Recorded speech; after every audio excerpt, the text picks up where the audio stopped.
വിട്ടല ശബ്ദത്തിന് ഓരോരോ അക്ഷരത്തിന് ഓരോരോ അർത്ഥം ഇവിടെ പറയുന്നു. വി പറഞ്ഞാൽ ജ്ഞാനം, ഠ പറഞ്ഞാൽ ശൂന്യം. അതുകൊണ്ടാണ് മലയാളത്തിൽ ഠ എഴുതുമ്പോൾ ഒരു ശൂന്യം വരയ്ക്കണം, രണ്ടാമത്തെ ഠ എഴുതുമ്പോൾ. ഹിന്ദി മറാഠിയിലും ഒരു ശൂന്യം വരച്ചിട്ടേ എഴുതുള്ളൂ, സംസ്കൃതത്തിലൊക്കെ.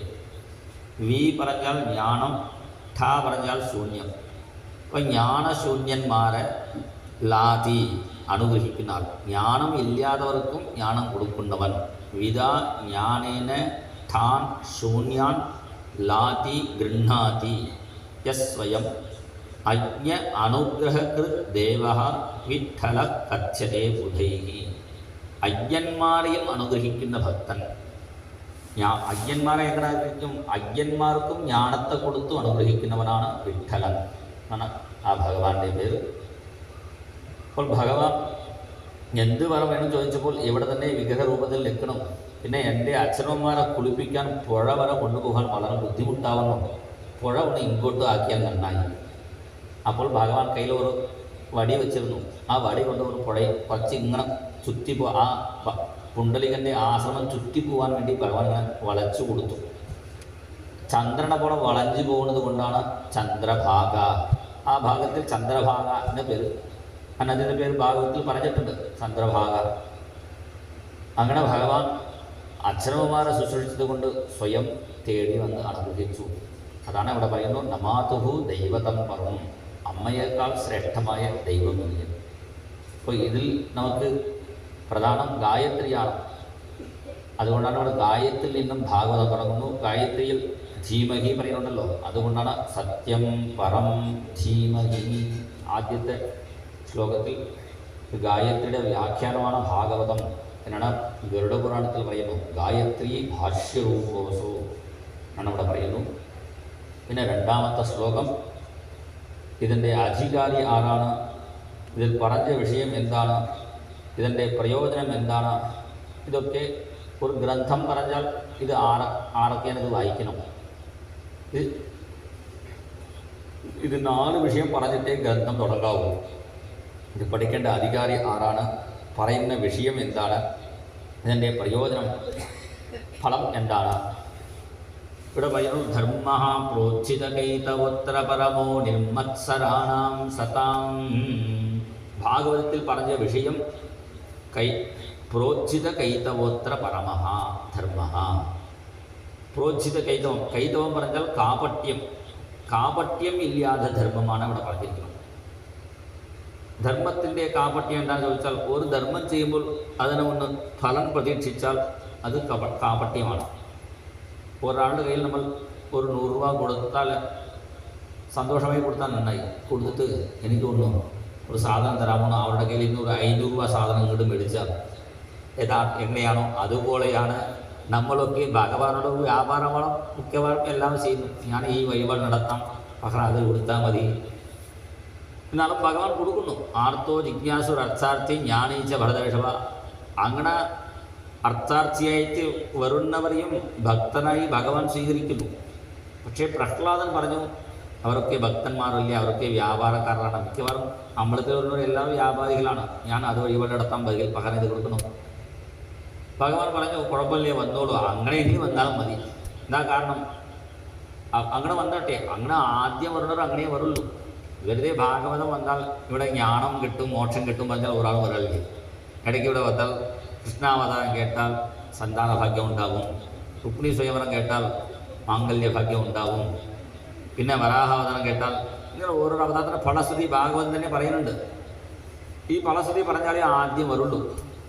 അമ്മമാരൊക്കെ പണ്ട് കുട്ടികൾക്ക് എന്ത് ചെയ്യും, വയറ് ഇളക്കാൻ വേണ്ടി മരുന്ന് കൊടുക്കാറുണ്ട്, ആമണക്ക് തൈലം അത് കൊടുക്കാറുണ്ട്. അത് കൊടുക്കുമ്പോൾ കുട്ടി വേണ്ട പറയും. അപ്പോൾ അമ്മ പറയും, ഈ മരുന്ന് കഴിച്ചാൽ ഞാൻ 2 ബിസ്ക്കറ്റ് തരാം, അല്ലെങ്കിൽ ചോക്ലേറ്റ് തരാൻ പറയും. ചോക്ലേറ്റ് തരാൻ പറഞ്ഞാൽ കുട്ടിക്ക് ഈ മരുന്നോട് ഇഷ്ടമില്ലേ, എന്നാൽ ചോക്ലേറ്റ് കാണുമ്പോൾ വേണം തോന്നുന്നു.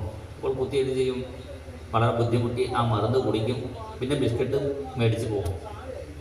കുട്ടി എന്ത് വിചാരിക്കുന്നു, ഈ മരുന്നിൻ്റെ പ്രയോജനം ഈ 2 ബിസ്ക്കറ്റാണ് അല്ലെങ്കിൽ ചോക്ലേറ്റാണ് വിചാരിക്കും.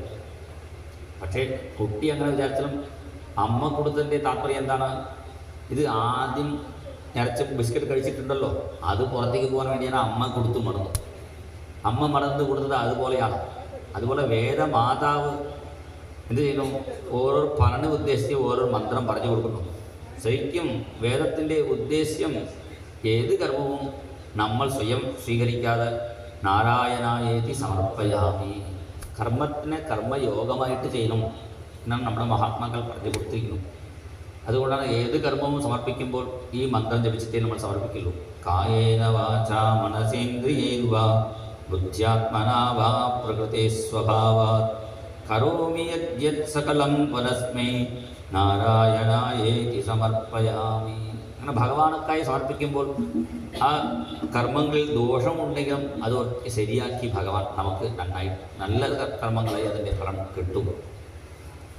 അപ്പോൾ ഇവിടെ പറഞ്ഞ ധർമ്മം വിഷയം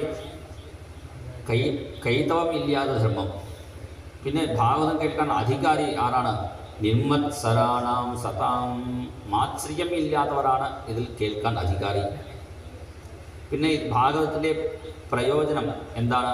താപത്രയോന്മൂലനം. നമ്മുടെ 3 വിധമായ താപങ്ങളും ആധ്യാത്മികം, ആധിദൈവികം, ആധിഭൗതികം, ഈ 3 വിധമായ താപങ്ങളും നമുക്ക് മാറിക്കിട്ടും. ആധ്യാത്മികം പറഞ്ഞാൽ ശരീരത്തിൽ വരുന്ന സങ്കടങ്ങൾ. ഇപ്പോൾ എല്ലാവർക്കും ഷുഗർ, BP ഇങ്ങനെയൊക്കെ പല ദുഃഖങ്ങളുണ്ടല്ലോ. പിന്നെ മനസ്സിൽ വരുന്ന സങ്കടം ആധി. പിന്നെ ആദി ഭൗതികം, ഭൂതങ്ങൾ കൊണ്ട് നായ, പാമ്പ് അതുകൊണ്ട് വരുന്ന സങ്കടം. പിന്നെ ദൈവം കൊണ്ട് വരുന്ന സങ്കടം, പെട്ടെന്ന് ഇടിവെട്ട്, അതേപോലെ സുനാമി, കൊറോണ, ഇങ്ങനെയൊക്കെ പല ദൈവം കൊണ്ട് വരുന്ന ദുഃഖങ്ങൾ. ഇത് ആദി ദൈവികം. ഈ 3 വിധമായ താപങ്ങളും നമുക്കുണ്ടാവില്ലേ? ഇവിടെ മര്യാദയ്ക്ക് നിങ്ങൾ ഭാഗവതം ഒരാഴ്ച കേട്ടാൽ മതി. പിന്നെ BP, ഷുഗർ എല്ലാം കൺട്രോളാവും. വേണമെങ്കിൽ ഇന്ന് പോയി ചെക്ക് ചെയ്ത് വരൂ. ഇവിടെ ഒരാഴ്ച ഭാഗവതം കേട്ട ശേഷം അവിടെ പോയി നിങ്ങൾ നോക്കിയാൽ എല്ലാം ശരിയായി പറയും. ശരിയായില്ലെങ്കിൽ എന്താ അർത്ഥം? മര്യാദയ്ക്ക് കേട്ടിട്ടില്ല എന്ന് മനസ്സിലാക്കിയാൽ മതി. അപ്പോൾ ഇത് മര്യാദയ്ക്ക് നമ്മൾ കേട്ട് കഴിഞ്ഞാൽ ഇതൊക്കെ ശരിയാവും എന്നാണ് പറയുന്നു. ചിലപ്പോൾ നമുക്ക് തോന്നും ഭാഗവതം പറയുന്ന ആചാര്യന്മാർക്ക്, ചില ആചാര്യന്മാർക്ക് ഷുഗർ BP ഉണ്ടല്ലോ, അതെന്താ കാരണം? അത് ഇവിടെ പറയുന്ന കാര്യം ശ്രദ്ധിക്കണം. ഇവിടെ എന്താ പറയുന്നു? ഈ ഷുഗർ BP ഇതുകൊണ്ട് വരുന്ന ദുഃഖം ഉണ്ടാവില്ലേ? ചില ഷുഗർ പറഞ്ഞ് പേടിച്ചിരിക്കും. പക്ഷേ ഭാഗവതന്മാർ, ഭക്തന്മാർ പേടിക്കാറില്ലേ? അതിർന്നൂട്ടെ കുഴപ്പമില്ല, ഞാൻ പായസം കഴിച്ചേക്കാം, കുറച്ച് ഭഗവാന്റെ പ്രസാദമല്ലേലും. അത് ഈ BP ഷുഗറോട് പേടിക്കുക. ഇതിൻ്റെ മൂലം വരുന്ന ദുഃഖം അവർക്ക് ഉണ്ടാവില്ല. അതിർന്നോട്ടെ കുഴപ്പമില്ല, ഇവ സുഖമായിട്ട് ജീവിക്കും. അതാണ് ഇവിടെ താപത്രയ ഉന്മൂലനം.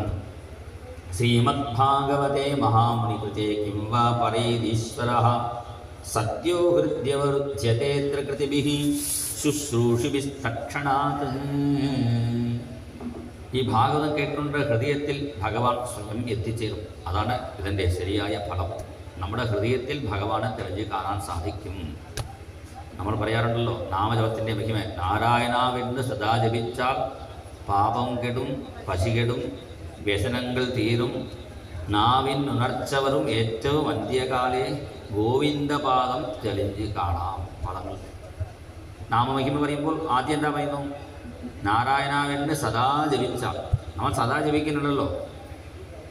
നമ്മൾ സദാ ജപിച്ചാൽ പാപം കെടും, പാപം തീരും. അത് നമുക്ക് മനസ്സിലാവും. പശി കേടും പറയും. പശി ഉണ്ടാവില്ല. നമ്മളൊക്കെ നാരായണ കൂടുതൽ ജപിച്ചാൽ പശി കൂടുതൽ ഉണ്ടാവും. എന്താ കാരണം? നമുക്ക് അത് അത്ര സിദ്ധിയായിട്ടില്ലേ. അതാണ് പാപം കെടും, പശി കെടും, വ്യസനങ്ങൾ തീരും, നാവിൻ നുണച്ചവറും ഏറ്റവും അന്ത്യകാലം. ഇത് പ്രധാനമാണ്. അവസാന സമയത്തിൽ നാരായണ നമുക്ക് ജപിക്കാൻ തോന്നണം, ജപിക്കാൻ പറ്റണം. അവസാന സമയത്ത് പറ്റില്ലേ? കാലപാശം കൊണ്ട് അജാമിനെ വിളിച്ചപ്പോൾ അജാമിനൻ നാരായണ വിളിച്ചു പറഞ്ഞാൽ അത് ഭഗവാന്റെ കാരുണ്യമാണ്. നമുക്കങ്ങനെ വിളിക്കാൻ തോന്നുമോ? സംശയം. ഇപ്പോൾ ജപിക്കാൻ തുടങ്ങിയാൽ പിന്നെ നാവിനുണച്ചവർ ഏറ്റവും അന്ത്യകാലേ. പിന്നെ ഗോവിന്ദ പാദങ്ങൾ തെളിഞ്ഞ് കാണാം. ആ ഭഗവാന്റെ പാദം നമുക്ക് കാണാൻ സാധിക്കും. അതിന് പ്രധാനം നാമജപവും ഭാഗവതവും. ഇതാണ് ഇവിടെ ശുശ്രൂഷിഭി തക്ഷണാത്ത്. എന്താ ഭാഗവതം വായിക്കുന്നത് കൊണ്ട് എങ്ങനെ ഭഗവാന്റെ രൂപം കാണാൻ സാധിക്കുന്നു പറഞ്ഞാൽ ഈ ഭാഗവതം നാമപുരാണമായതുകൊണ്ടാണ്. സദ്യോ ഹൃദ്യവരുധ്യതേത്ര കൃതിഭിഃ ശുശ്രൂഷിഭിസ്തക്ഷണാത്. അടുത്ത 3-ാമത്തെ ശ്ലോകത്തിൽ വേദത്തിൻ്റെ സാരമാണ് ഭാഗവതം എന്നാണ് ഉപദേശിക്കുന്നു.